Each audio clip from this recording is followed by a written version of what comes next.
and just tell us a little bit about your initial reactions to qualifying for Paris 2024. Yeah, you know, we're warming up for our game. We're trying to qualify ourselves for this tournament in Czech Republic, and Chase and our coach were watching the match, and I was so stressed out that I couldn't watch. It was taking away all my focus for warming up for my next match.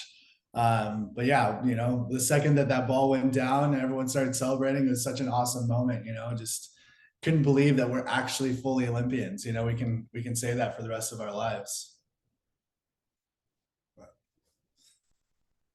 Thanks so much. And Chase, what was your immediate reaction to qualifying? Yeah, just a lot of excitement, a lot of kind of relief too, because our journey for the past 2 years has been such a, up and down, a lot of adversity, had to battle through a lot of crazy tournaments, and, to finally break through and to finally call ourselves Olympians, it means the world to us. And it's always been a dream of mine to go to the Olympics, and to finally have that dream come true, it means the world to me. Great.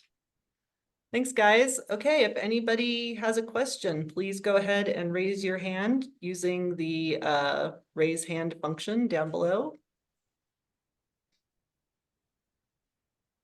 There we go. Okay, so I've got KCUB AM Wildcats Radio. Hey guys, can you hear me there? Yes, we can hear you. Outstanding. Hey, Chase, great to talk to you. David Kelly here, Wildcats Radio 1290 in Tucson. Just when you were playing college basketball here, was this ever anything that was in the back of your mind, thinking-wise, that you could potentially at some point have an opportunity to get back to volleyball on the beach and be able to maybe parlay that to the Olympics? To be honest, at that moment of time, I really just wanted to focus on basketball. And once I made that decision to go to Arizona, I pretty much put everything I had into basketball, and I wanted to forget about basketball. I wanted to see how far basketball could take me, and really just put volleyball in my back burner. So I really had no, intention of thinking about it at all. I think towards the end of my NBA career is when that finally a realization started happening in my brain of making the switch, and it could be a possibility. And then how quickly, I guess, once you made that mindset switch, how quickly did you think you could be able to put yourself physically in the position, get back to what you knew, obviously playing growing up, to be able to get to this point? Well, when I made the switch, I had a really good partner, which kind of showed me the ropes. And because he was so good, he had really good points for AVP and internationally. So we were kind of just thrown into the fire right away, and I was kind of thrown into it. And it showed me at an early stage of how good these players are that we were competing against. And I was definitely not at that level yet, but I knew that I could get there. So it was no discouragement, but it was really eye-opening to see how good the top teams, the top players are. It just showed me the hard work that I needed to put in to get to that level. And it took me definitely many years to finally be able to get to this point. Great. Thanks for those questions. We're going to go to Jenna Fink from News 4 Tucson. Hey guys, can you hear me? Yes. Awesome. Questions for Chase. You mentioned that you always wanted to compete in the Olympics. How did your love for the games begin? It kind of started as a kid watching the Olympics with my family. We were a big family that would sit on the couch together, watch all the events, start at 5 p.m. and would go all the way till 10 p.m. at night, and just fell in love with it. And, I think that's kind of where it started, was just being a household of fans and watching the Olympics, and sitting there as a kid, just kind of dreaming about how cool it would be to be able to play in one day.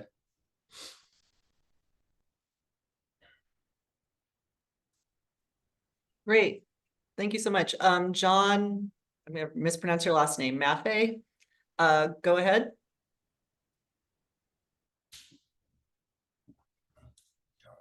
John.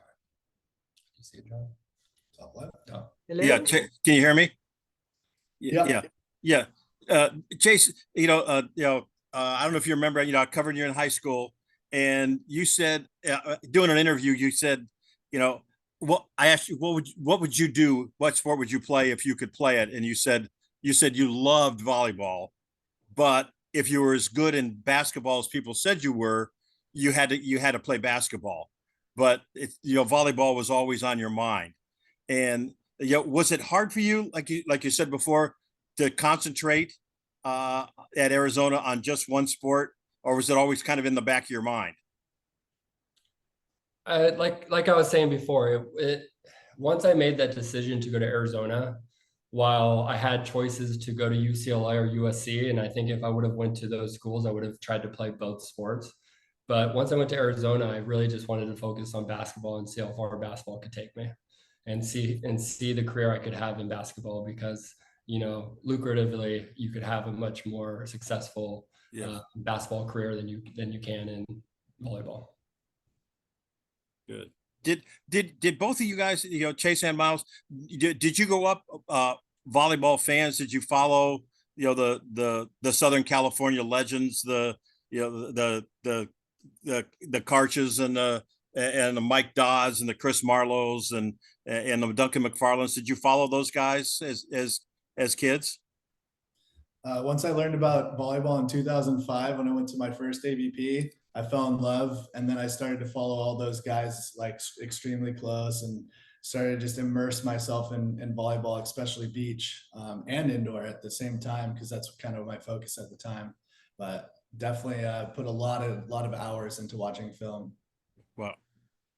Yeah, I would say for me personally, that would probably be a little too far for me to like say I grew up watching these players. I love playing the sport. I really didn't watch too much as a young kid growing up, but obviously now I've done plenty of my film research and watching guys, back then. But I didn't really watch beach volleyball too much growing up. Yeah, it was kind of an emerging sport too when you were first breaking in. Yeah, for sure. Yeah. Okay, we're gonna go to the next question. I've got Mark's 6S, so that is how I am identifying you, and we will take you off mute.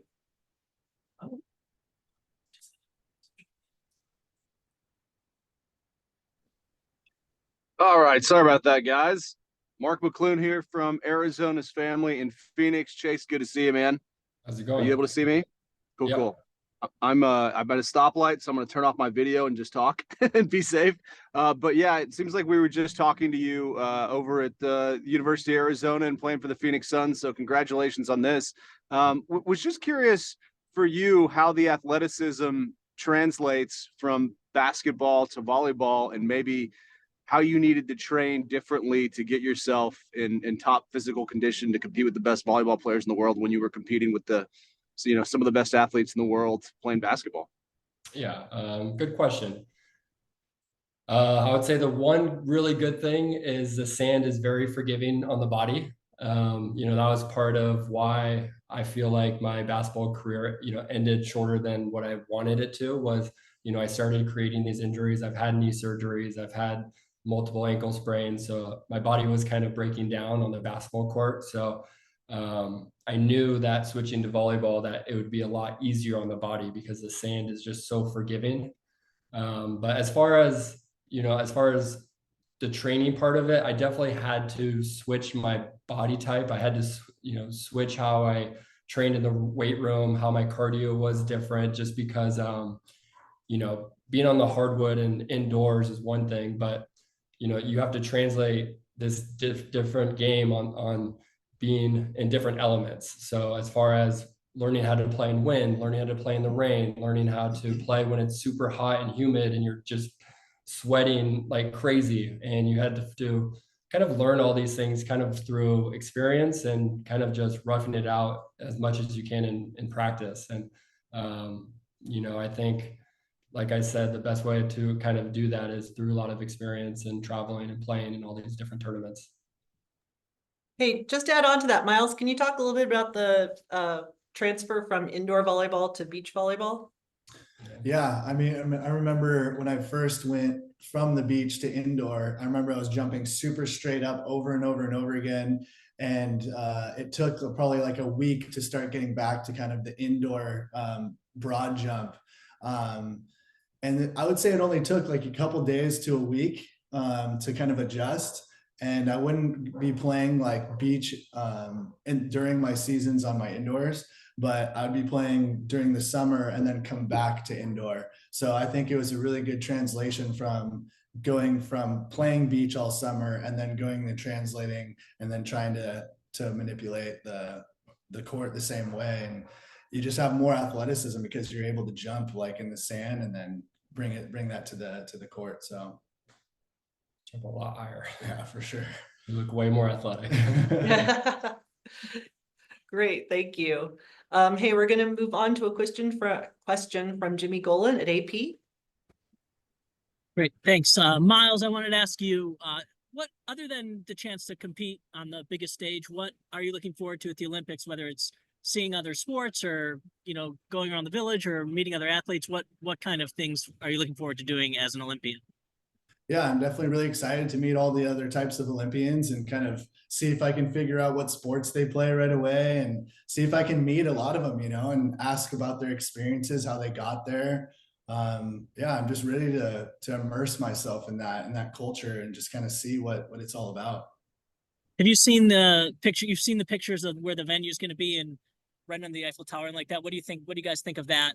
Have you been to the Eiffel Tower before? And can you imagine that you'd be playing under it like that? I mean, we definitely use that photo as motivation to get here, right? Because they had the mock-up of it, they showed us months ago, and we kind of like put that up on our board or put it up like on our court just to like give us that extra motivation in practice, being like, hey, we make it, we get to play here. And Miles, one more, or were you going to say something about that? I was gonna say, yeah, 2018, I went with Bill Kalinske to a 1-star, one of the lowest tournaments internationally. We didn't even get into the tournament because we missed the meeting. And I remember we went onto the Eiffel Tower and I was like, well, I wasn't expecting to do this with you, but you know, and then here we are time later and I'm about to play underneath that. So it's pretty crazy. That 1-star wasn't in that site, I assume, right? No, I was in Montpellier. Say it again. Montpellier. I think Okay. I'm saying it correct. And finally, I talked to you about this, Chase, but Miles, you know, with the retirement of some of the big names in American beach volleyball, you know, kind of what kind of opportunity is it for you guys to kind of, we haven't won a medal in a long time and for the men and to kind of restore us to that level? Yeah, you know, I was waiting for my turn to get to this point. You know, all those top guys have been playing for so long. Jake Gibb, like 20 something years. And I was picking and choosing, you know, I was just like waiting them out, super excited for the opportunity for those guys to kind of go and then me to kind of fill in their shoes, you know. And I'm extremely grateful that we worked this hard to get to this point and we get the Olympic bid. And now it's just time to see if we can get on the podium and kind of represent Santa Barbara like Todd Rogers and Karch Karai did. Thank you. Thank you, Jimmy. We're going to go back to Jenna Fink with News 4 Tucson. Yeah, Chase, when you look back at your time at Arizona, what memories stand out to you? I mean, my biggest memories are the crowds that we used to get. Some of those big games, those big rivalry games, playing against ASU. You know, some of the best fans that you can imagine in college hoops. You know, walking down the mall, walking to classes. You know, getting lunch at Pita Pit. You know, hanging out with my teammates. You know, in the locker room, weight room. Walking into Richard Jeffer Gymnasium all the time, which is really funny because he became one of my good friends. So I got to see his face every day. You know, just got a lot of great memories for sure. And what does it mean to you to represent Arizona Wildcats Tucson in Paris? It means the world to me. You know, when I'm a true Wildcat faithful. You know, I love my school, love everything about it. So I'm gonna try to represent, that proudly and try to do my best and try to bring home a medal for not only USA, but for the Wildcats as well. Thanks. Miles, do you want to give a shout out to UC Santa Barbara? Heck yeah, I'm super thankful I got to go to UC Santa Barbara. My mom went there. I never really wanted to leave Santa Barbara, so that was a great school for me. One of the most beautiful campuses. So, I was thankful that I was able to play Division I. I played at Santa Barbara City College and had to transfer from there. So I think it's pretty hard to do. I'm just thankful at the end of the day that I was able to play at the highest level. Great. We're going to move on to KCUB AM Wildcats Radio. Hey, Miles, what makes Chase such a good partner out there on the sand? Well, he definitely has my back at all times. He's super professional. And I think that we tackle kind of the strategy in a unique way. And I think if anything doesn't go our way, I think we have a good bounce back. And we bounce back quickly. And I think we tackle the problems and then find a solution quick. And then, Chase, any chance you're going to have a conversation with Steve Kerr to maybe get some shots up with the men's basketball team over in Paris? I'll definitely try to catch a game or two. But as far as getting shots up, no, not a chance. Hey, Chase, when you look at obviously the fact that you have this opportunity, have you played in Paris before? Is this going to be a new venue for you guys as a pair? I mean, what familiarity do you have with that, and what are you most looking forward to seeing once you get over there to Paris? Start. You got it. I mean, we have played in Paris before, so it's not our first time in Paris. But definitely this tournament is completely brand new compared to any tournaments that we've ever played in. This tournament, we play one match every other day, pretty much the whole time. And we're used to playing 2 or 3 matches a day, and the tournament's over in 3 or 4 days. So this format is definitely completely new, completely different. And, we've been trying our best to implement stuff now in practice to kind of help us for the Olympics and playing in that type of format. Yeah, try to get as many distractions as we can and see if we can manage all of the outside factors and not let it affect us in the match. Yeah, I think tomorrow we're bringing like a giant speaker, and we're just going to have like cheering noise the whole time, so we could like try to fight through that, because we haven't played in a tournament that's been 12, 14,000 people. So we need to figure out how to communicate during those times. Sometimes we might not hear each other, so we have to play off of feel. So it's a good example of what we're trying to prepare for. And thankfully we're playing in Stade next week, and I'm pretty sure there's a lot of fans there, so I think that's going to help kind of prepare us. Yeah. For sure.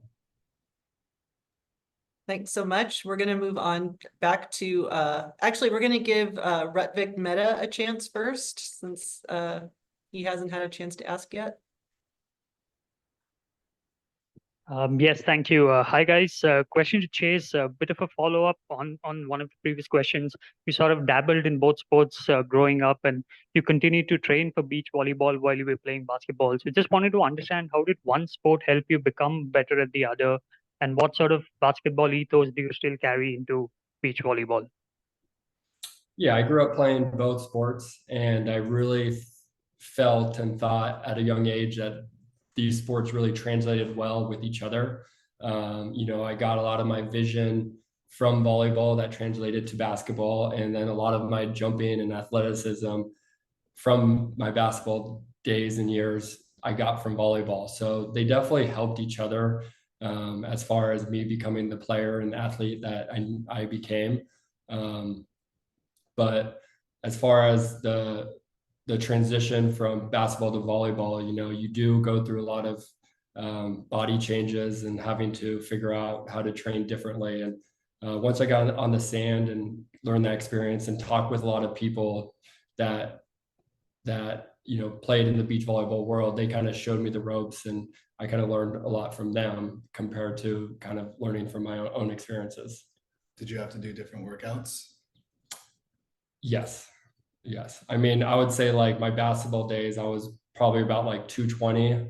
And now I'm trying to get like, now I'm playing beach volleyball like 205 to 210. So, you know, I had to lose some weight, had to lose some body mass, because beach volleyball, you really don't want to be heavy. You want to be able to be light on your feet. You want to be able to be more athletic, quick jumps. You don't want to get tired. So you got to have more stamina. So that all came with, you know, kind of being lighter and changing my workouts. Miles with the follow-up I question. I know, like great question. I was curious myself, to be honest. Hey, Jared with NBC LA, we're going to go with you.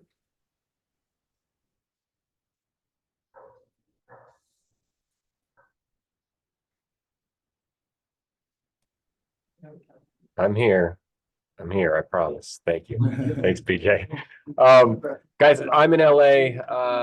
I know you guys have kind of come from, you know, this is, I guess you took kind of middle ground from home for each of you and made this your home base probably years ago. What went into deciding where you would establish, you know, the partnership where you are in the South Bay, and how important has that location been for you guys in getting to the point where you are? You want to start? You got it. I forgot the question, I'm not gonna lie. Yeah, I mean, I would say the South Bay of where we live is kind of the mecca of beach volleyball. So, you know, if you want to play at the highest level, especially professionally, like this is a place to be. I'm not saying that this is the only place, but this is where most the athletes live and they train. And because of that, you're able to train with other athletes, the other top teams as much as you can. And that just kind of helps, you know, grow as a player. You know, the more experience you get with playing with better players, the better you're going to get. So for us, both living here became a pretty easy partnership that we didn't need to travel, you know, down to him, come down to San Diego, or me having to come up to LA or Santa Barbara and coming back down. You know, it made it really easy for us to be in the same location to, you know, kind of do everything with watching film to getting to practice, like weightlifting, all that stuff, where we're pretty close together. Yeah, and I would say for me, you know, I always knew in Santa Barbara that there weren't enough players to kind of make it. So I knew that I needed to move down to LA, and I knew that everyone pretty much trained here. So it was the smartest move for me. And I don't see myself leaving, you know, not until I'm kind of done with volleyball, which I might pull a John Hyden and make it to 49. Who knows? Great, thank you. And we'll go back to Mark McClune. Hey, Chase, just wondering a thought, if you could, on maybe what Coach Olson would say about this chapter of your journey and how, you know, he kind of shaped you through getting through college, getting into the NBA. And then, I mean, are there any lessons there that you still go back to playing for him? Yeah, I mean, he taught me a great deal. Unfortunately, I only got to play for him for 1 year. You know, I wish it was my whole career at Arizona, but you know, I think some of the lessons that he taught me was to, you know, be humble, and, you know, being an Olympian, you know, it's probably one of the biggest achievements that I've made, but he would probably just say, be true to yourselves, be humble with it, and go out there and try to compete as hard as you can. And then I think a lot of us here are here for a Miles interview of Chase. That was pretty entertaining. So I'm kind of curious the dynamic, the two of you on the you know, on the court, on the sand together. How would you describe the relationship? How honest do you have to be with each other, and what are those conversations like when things get tough? I mean, we've had plenty of tough conversations over our career. Weekly. Yeah. But I think that's what makes us so special, is we're able to have these tough conversations, these, you know, these massive arguments. And after it's done, we're able to kind of calm down and show up the next day and kind of know that we have the same goal. and kind of forget about that argument or learn from the argument or whatever we were communicating about, and just try to implement it into the next week or the next day and try to learn from it and grow. And that's what we've done for the past 2 years. And that's what's made us so strong is these arguments and these kind of tiffs that we might get with each other has helped us grow. Anything you want to back up on that? Yeah, 100%. I think we understand each other's personality styles really well. And I think that goes a long way. We're quite different, but we understand what each other needs a lot. And there are definitely times that we're not giving that to each other. And then we figure it out. And then the next day we come back and we're both trying as hard as we can to like make that work. And I think other teams aren't caring about that as much. And I think that's a big focus for us. And I think it's really helped us, be in sync. Appreciate it. Thanks, Mark. Moving on to Jenna Fink, News 4 Tucson. Jace, when you have any of your former Arizona or NBA teammates reached out to you since the news about you qualifying in beach volleyball came out, and what have they said to you? Yeah, a number of them have reached out. I'm good friends with Richard Jefferson still, so we had a little celebration party and he came out and, gave me a big hug and, congratulated me, obviously. And I think the one that really got to me was Jordan Hill really sending me a message, and just his excitement and his enthusiasm that he kind of gave me of making it and being an Olympian, and telling me how proud of him, of me he is. And that was really special to me because I could really tell his excitement and enjoyment of it. But there's been plenty of other athletes as well that has reached out as well. Jordan Hill actually hit me up, and I don't even know him that well, and he said something really nice too. So Yeah. that was really nice of him. And Miles, when you first paired up with Chase, what stood out to you about the way he played the game? He's just super confident, and it's almost like no one can touch him, So I knew having that on my side was going to be very beneficial, and I've always wanted to play with this guy, and I was stoked to get that text, and stoked to go on the Olympic run. We started out from January last year, and we had one goal in mind, and it was the Olympics. So we're happy to make it.